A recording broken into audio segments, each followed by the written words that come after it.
Where do I see myself as the chief marketing officer? Or as just a partner in the company, just in general, just your Partner future in the casting. company. Yeah. Well, so the way I see it is that, there is no difference with the partner title other than there is equity on the backside. Mm-hmm. But you're building something that, you're hoping to leave a legacy. Inevitably, running my own, I wouldn't have been able to without having you. Yeah, for without having that salesperson and the Amanda to help with all of the administrative and she does social and things I hate. Hey, what's up, my fellow creatives? Look who I got here today. Happen to have the one and only Chris McKinzie, my business partner. What's up, brother? Hey, I'm so glad you're here. All the way from Oklahoma. Tulsa, Oklahoma. We're here. We want to have a special little video we wanted to make for you guys and have a conversation, talk about the history, Chris's history, my history, and his history with the company. Just kind of give you guys a little bit of background that I think you guys are going to find really enlightening. You're going to find some gold nuggets in this, and you're going to find some things that may push you outside of your comfort zone, like it has for me and for him, some learning lessons that are going to be along the way. So with that all being said, let's go ahead and jump into the conversation. So Chris, you've been at this a long time, doing web design and marketing and SEO now for us for since 2019. So we're coming up to 4 years. 2019, is that right? March of 2019, almost 4 years. Almost. Yeah. It's a long time. That is a long time. A lot of history. It's been a long road. It's been a long but fun, very fun road. So let's talk a little bit let's back up just a little bit and talk about before you came here and just give people a little bit of background of who you are. We already said you're from Tulsa, Oklahoma, but let's give them a little more context about you. Okay, well, I won't go back too far. Starting with my career, I graduated from Oklahoma State University. My degree is in multimedia. So that taught me, it's a multimedia. So it taught me pretty well everything I needed to know to start my business coming straight out of college, which didn't work too well. So I took a job working for the Tulsa World, a local newspaper there.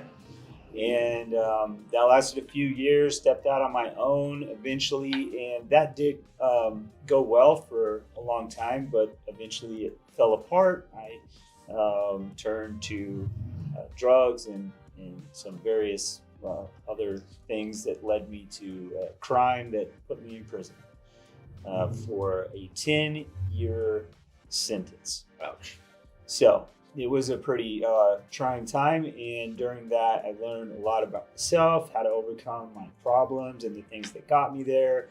Came out so much stronger, and I can't really describe all the different things I got from it, but mainly just a real sense of direction. And so things didn't go so easy for me coming out.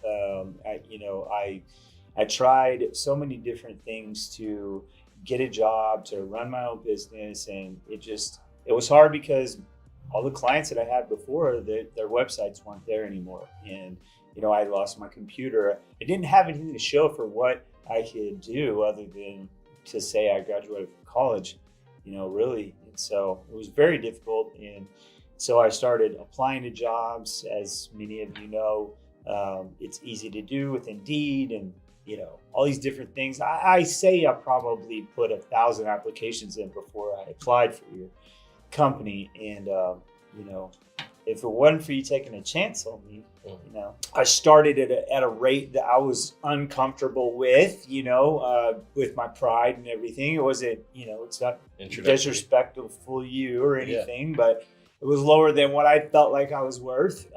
But I met you in the middle, and you got me to where I needed to be in my eyes as a starting point within very short, I think it was 60 to 90 days, got me there fast. Yeah. So it was, several dollars an hour increase per, few weeks or a month. But anyway, so that was what got me to you. And then from that point, we'll circle back to that in a second because I want to talk from that point forward. But going back, you said a few things along your journey that I think were really, really neat.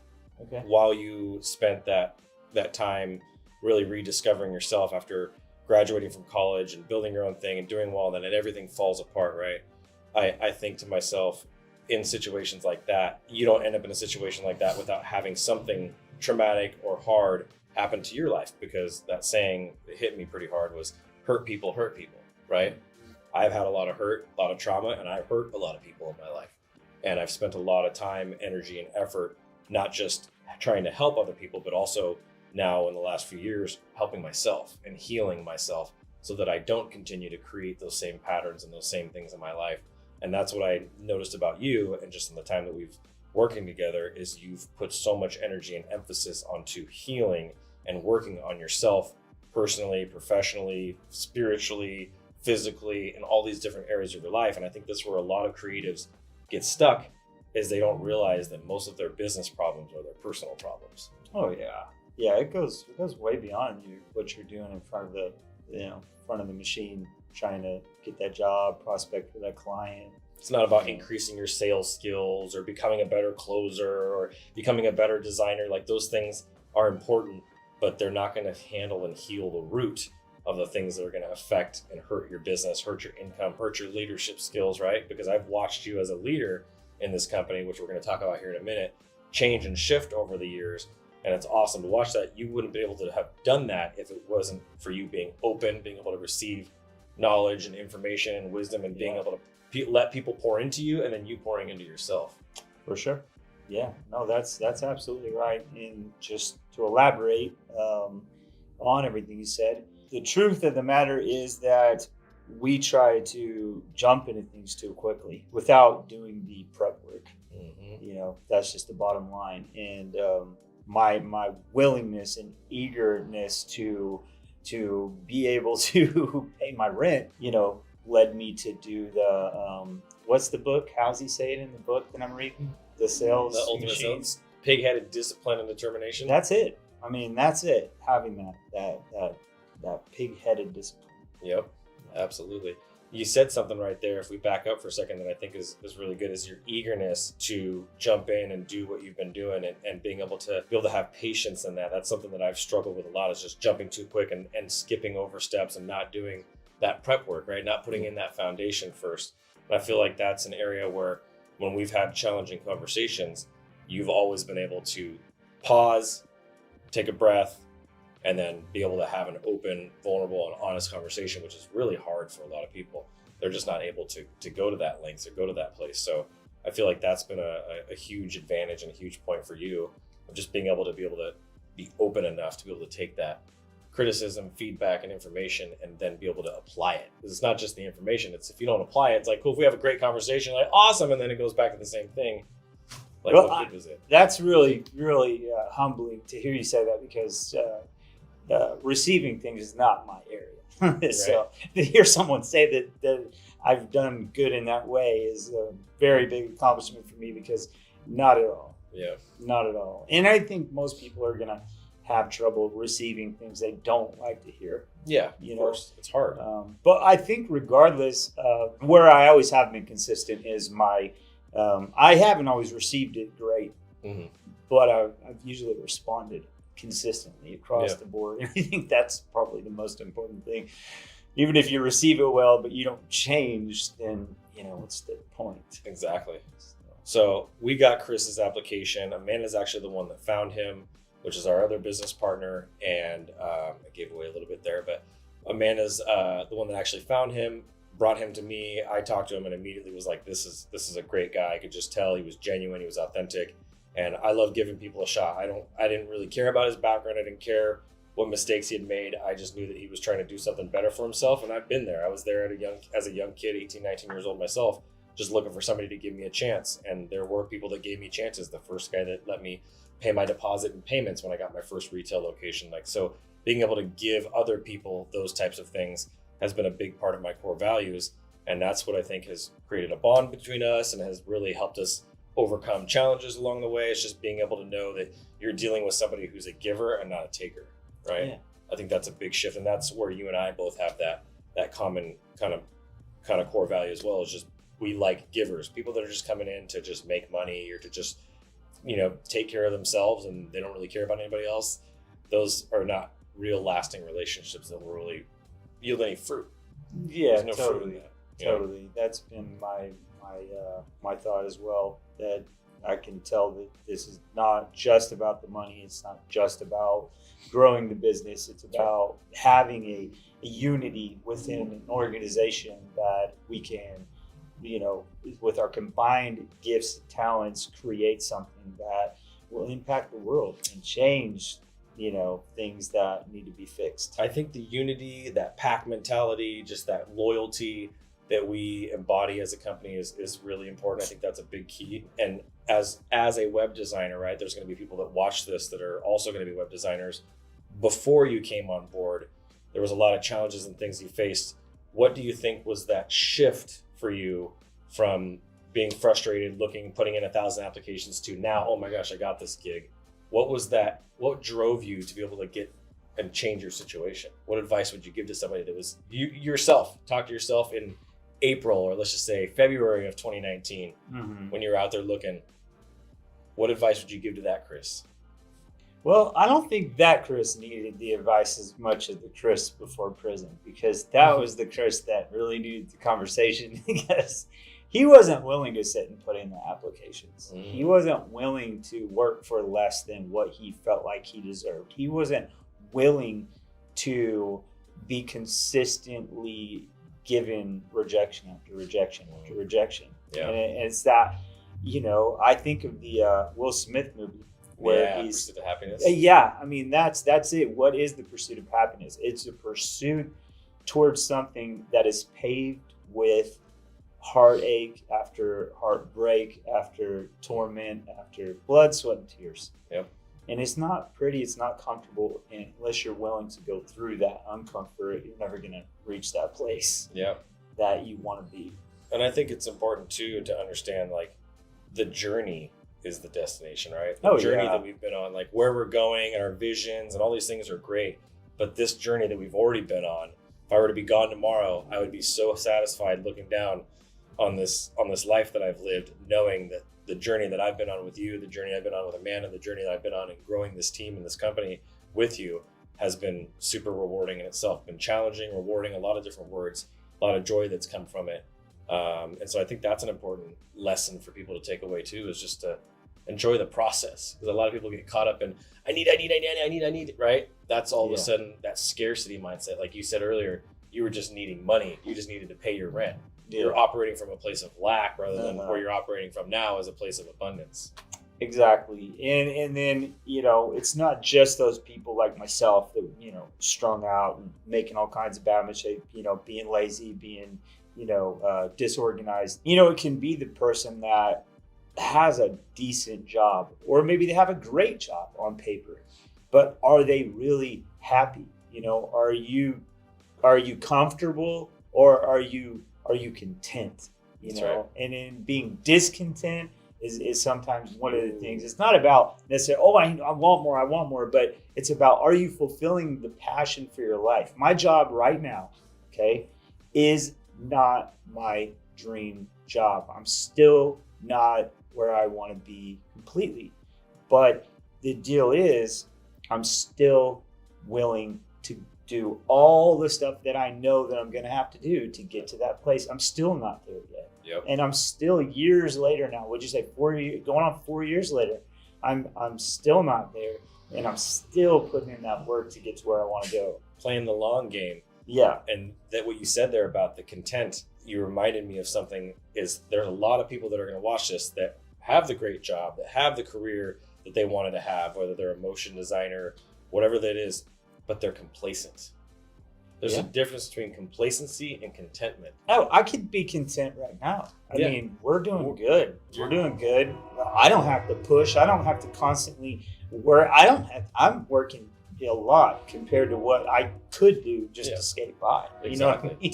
To be complacent. Just to be complacent. And it's just not comfortable for me. Complacency is uncomfortable. And the contentment is where we're at right now. It's this moment. It's this interview. It's this conversation. It's the people that are going to watch. This is where that total satisfaction comes, is just being in that moment and knowing that we are showing up and being our most authentic, full selves right now? And this, for me, it is nice because I do get, like you said, these things, right? Mm-hmm. Where I get to come here, fly over here to see you guys, and we're doing all this stuff, and this is more along the lines. So I'm getting glimpses. That's right. I'm getting glimpses and taste of it, but I'm not satisfied. I'm not. That's good. I'm hungry. Hungry. I like that. So you got to stay hungry. So you hear that? Be content, not complacent. You got to be hungry, and don't skip over the short, the prep work. You got to put in that hard work in the beginning. You got to put those reps in. It's going to suck, but it's the only way you're going to build that skill, sharpen that axe, and build the skill that's going to pay you what you want to get paid and get you where you want to get. Yeah, absolutely. Yeah, that's huge. So, all right, so now we've kind of covered a lot there. Let's go to the second half of this, which is you joined our team and you were the web designer, in fact, lead web designer at that time. I was in a tough situation where I had somebody leave and I needed to find somebody that was as good as that person, if not better. But I was also in a tight financial position because I had a baby coming and a lot of stuff going on in my life at that time. That was challenging. Some waves that I was going through, similar to what I've been going through the last 6 months, just nowhere near as bad. And so you come on board, you join our team. What was that? Tell me about your journey with us for the last almost 4 years. Well, I mean, I knew from the perspective of having run my own agency prior to everything that happened, that I respected the fact that, because the situation for us is we all of our employees are hourly. Everybody knows how to cheat. Yeah. And I knew that wasn't going to get me ahead. I could have compensated and made that more. But for me, what was important and what I put my focus and my energy on, and I said this to you numerous times, my goal is to make you succeed. Yep. I want to put you out there. And I don't care. I'll be in the background. And so that's been my objective. That's been my mission in the process. And I know it was web developer, but for me, how I ended up working myself into this role was because I became everything you needed me to be along the way to get you to where you're trying to go. Like I said, my objective was to get you where you are. And so in order to do that, I needed to be able to do ads. I didn't really know how to do ads, but I told you I did. Yeah. And I knew I'll work as hard as I could possibly work to understand everything that needed to be good. And everything has gone very good on ad side. Yeah. Ads have been a very, very lucrative part of our business, and it's a very, very consistent revenue stream. So definitely, that's probably the key for me, is just, being everything that needed to be done and working myself into a role that I have now. Yeah. Now, I know this wasn't the first gig that you had, and your role has changed from web designer to CMO to now partner, right? We can talk about that now. But before this, you've worked with other companies, and the way I wanted to build this agency was as somebody that hates being an employee, I didn't want to create a company where people felt like they were an employee and they were being micromanaged. What input or what feedback can you give on that part of our culture? Whether somebody's looking to come work with us on our team, how would you say that has been different for you versus working with other companies? Well, I can say from my managing position, what I've tried to do is, especially the micromanagement, I do not want to micromanage. So what I have tried to implement in my own management style is to make sure that my employees know, first of all, most importantly, what is my objective? Yep. What is my objective in what I'm trying to accomplish? Because what happens in a micromanagement style is your employees are constantly coming to you saying, is it good enough? Yeah. Is it good enough? That's right. Right? But at the same time, you have to make sure that they're not trying to read your mind. That's right.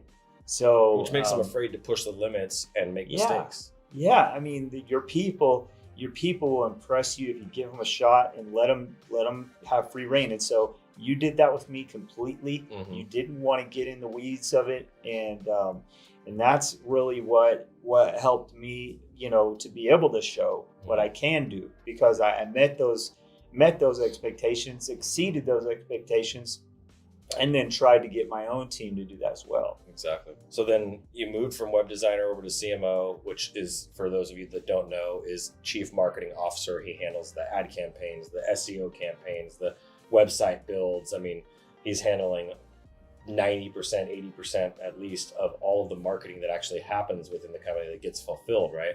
And then we have Amanda who's handling the operations, and then me that goes out there and makes the noise and brings people in and then provides them the solution, which is Chris, right? My job is to essentially sell Chris, to sell my team, sell Amanda, sell Chris, sell Ian, and sell our team and the abilities that we have.